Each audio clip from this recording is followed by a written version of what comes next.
Prime de 1 000 €, suspension de la dégressivité du chômage. Gouvernement et opposition devront s'entendre pour contrer les effets du coronavirus. Quelles mesures concocte le gouvernement fédéral pour venir en aide à l'emploi? Entre ce mercredi et ce samedi, les réunions vont s'enchaîner pour déterminer les mesures les plus importantes et les plus urgentes à mettre en place. Un cairn, comité ministériel restreint, est prévu ce vendredi, avant un cairn élargi samedi matin, où les présidents des partis qui ont voté en faveur des pouvoirs spéciaux, c'est-à-dire tous les partis sauf le PTB et la Vlaam Belan, sont conviés à s'entendre avec le gouvernement. S'entendre sur quoi?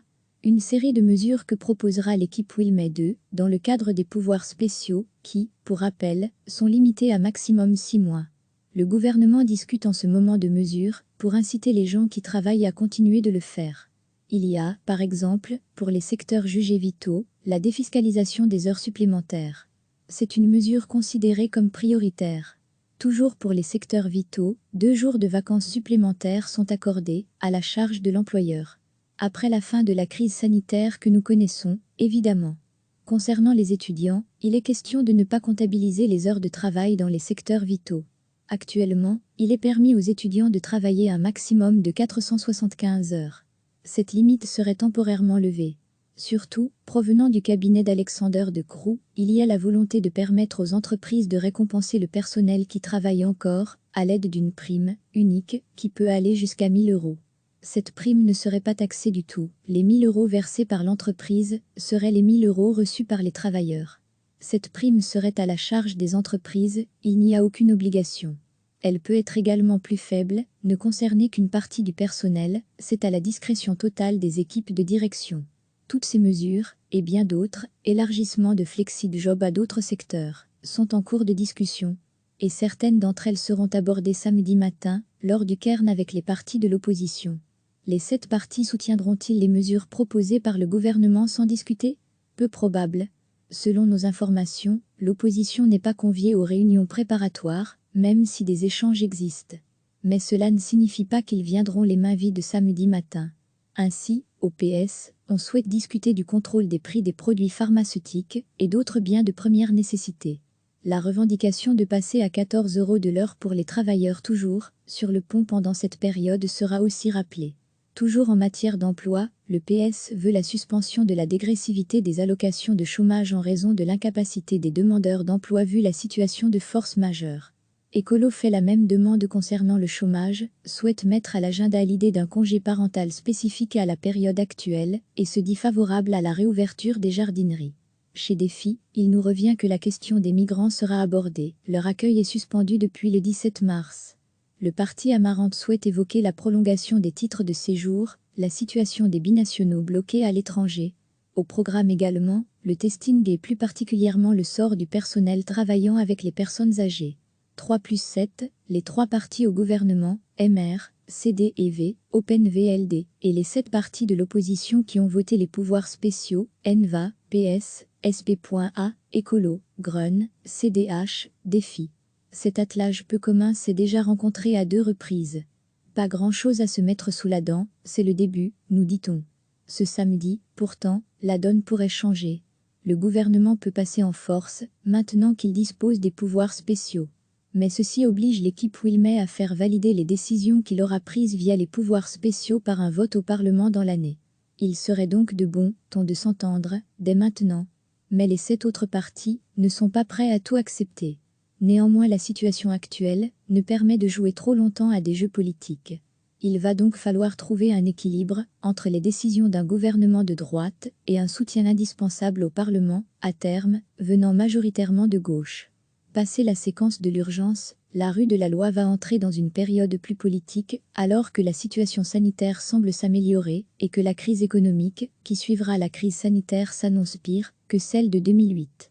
On verra si la configuration 3+7 est viable politiquement. Recevez chaque matin l'essentiel de l'actualité. Quelles mesures concocte le gouvernement fédéral pour venir en aide à l'emploi? Entre ce mercredi et ce samedi, les réunions vont s'enchaîner pour déterminer les mesures les plus importantes et les plus urgentes à mettre en place.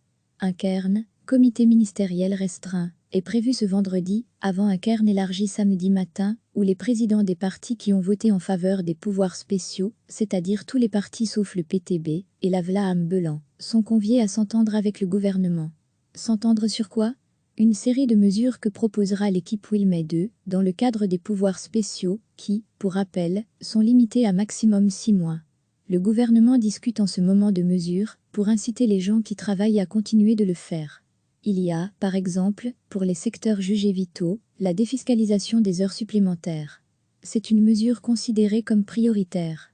Toujours pour les secteurs vitaux, 2 jours de vacances supplémentaires sont accordés, à la charge de l'employeur. Après la fin de la crise sanitaire que nous connaissons, évidemment. Concernant les étudiants, il est question de ne pas comptabiliser les heures de travail dans les secteurs vitaux. Actuellement, il est permis aux étudiants de travailler un maximum de 475 heures. Cette limite serait temporairement levée. Surtout, provenant du cabinet d'Alexander de Croo, il y a la volonté de permettre aux entreprises de récompenser le personnel qui travaille encore, à l'aide d'une prime unique, qui peut aller jusqu'à 1 000 €. Cette prime ne serait pas taxée du tout. Les 1 000 € versés par l'entreprise seraient les 1 000 € reçus par les travailleurs. Cette prime serait à la charge des entreprises, il n'y a aucune obligation. Elle peut être également plus faible, ne concerner qu'une partie du personnel, c'est à la discrétion totale des équipes de direction.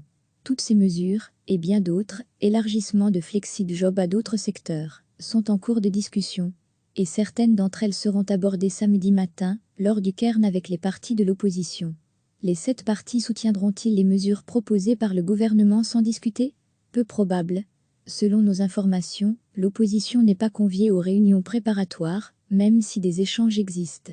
Mais cela ne signifie pas qu'ils viendront les mains vides samedi matin.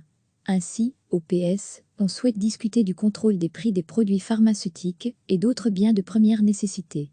La revendication de passer à 14 € de l'heure pour les travailleurs toujours, sur le pont pendant cette période sera aussi rappelée.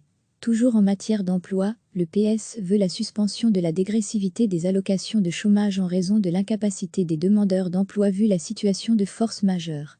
Écolo fait la même demande concernant le chômage, souhaite mettre à l'agenda l'idée d'un congé parental spécifique à la période actuelle et se dit favorable à la réouverture des jardineries. Chez Défi, il nous revient que la question des migrants sera abordée. Leur accueil est suspendu depuis le 17 mars. Le parti Amarante souhaite évoquer la prolongation des titres de séjour, la situation des binationaux bloqués à l'étranger. Au programme également, le testing et plus particulièrement le sort du personnel travaillant avec les personnes âgées. 3+7, les 3 partis au gouvernement, MR, CD et V, Open VLD, et les 7 partis de l'opposition qui ont voté les pouvoirs spéciaux, NVA, PS, SP.A, Écolo, Grun, CDH, Défi. Cet attelage peu commun s'est déjà rencontré à 2 reprises. Pas grand-chose à se mettre sous la dent, c'est le début, nous dit-on. Ce samedi, pourtant, la donne pourrait changer. Le gouvernement peut passer en force, maintenant qu'il dispose des pouvoirs spéciaux. Mais ceci oblige l'équipe Wilmès à faire valider les décisions qu'il aura prises via les pouvoirs spéciaux par un vote au Parlement dans l'année. Il serait donc de bon ton de s'entendre, dès maintenant. Mais les 7 autres partis ne sont pas prêts à tout accepter. Néanmoins, la situation actuelle ne permet de jouer trop longtemps à des jeux politiques. Il va donc falloir trouver un équilibre entre les décisions d'un gouvernement de droite et un soutien indispensable au Parlement, à terme, venant majoritairement de gauche.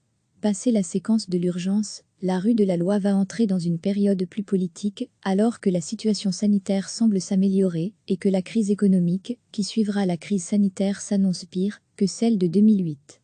On verra si la configuration 3+7 est viable politiquement. Cliquez sur s'abonner pour recevoir les dernières nouvelles.